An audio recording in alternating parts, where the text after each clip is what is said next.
Boys and girls, it's your boy DJ Bob Light here. We're back in Bitwig Studio, the greatest DAW in the world, working on an atmospheric drum and bass track. Wanted to throw together a video talking about my approach to building up an atmosphere. A wall of sound is the term I'll use. So you'll see I have a group here on the left, my synths group, and what I'll typically do is all those musical elements that aren't drums or bass or one-shots, anything synth-related, atmospheric, I'll throw in a group. And I usually start with a pad in what I call the glue pad. And the sole purpose of this pad is to glue everything together, if you will. The sound I want is a long sustained pad that's kind of held out, and I don't want it front and center of my mix. I kind of want it sitting a little bit in the back to where it's not very noticeable, but if you remove it, it's definitely noticeable. So what I have here is a Korg Triton playing a minor 9 chord, and all of the sounds in this song are going to be in that same key. So that's important as well. And this is what we have for the glue pad.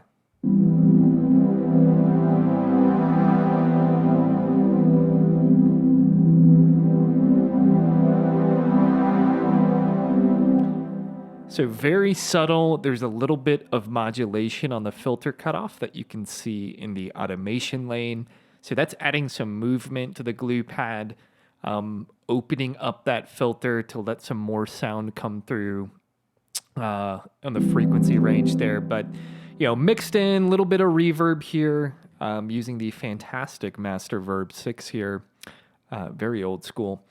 But again, that is kind of the base. That's the bed of my atmosphere, if you will. So from this point, once I get that in, I start to stack things up.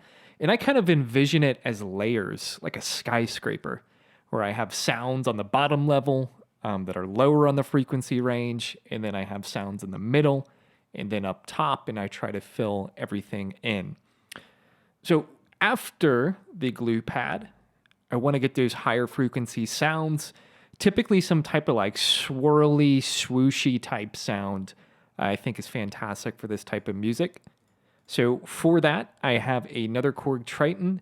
I'm also playing an A minor 9 here, but in my MIDI, I am playing up an octave. So the glue pad was an A2. This is starting on A3, and this is what we get.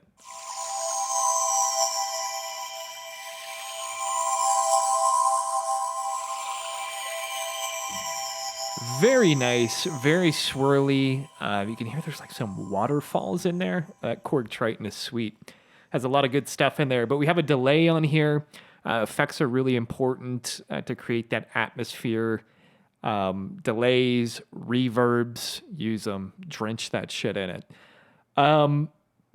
So we have that going. We have these two playing.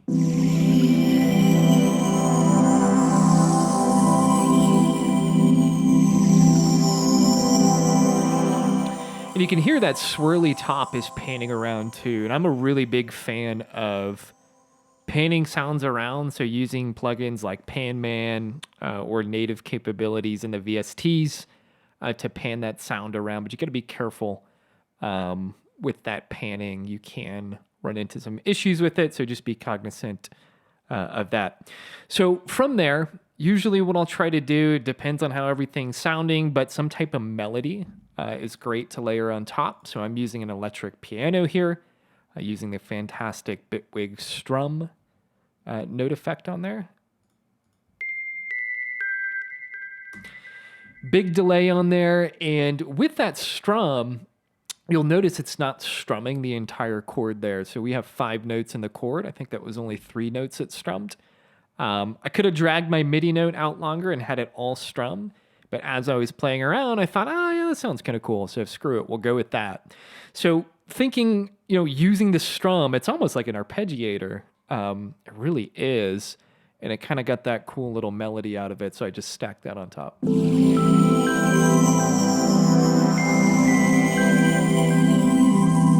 you hear that delay, that really big delay on that piano and that last note. Really nice delay that carries over to the next strum. So we're building that up, and then we have another strum down here, another electric piano strum, and that one sounds like this. So another strum, but playing the full chord, so we drop down the rate of the strum, and then we have everything together.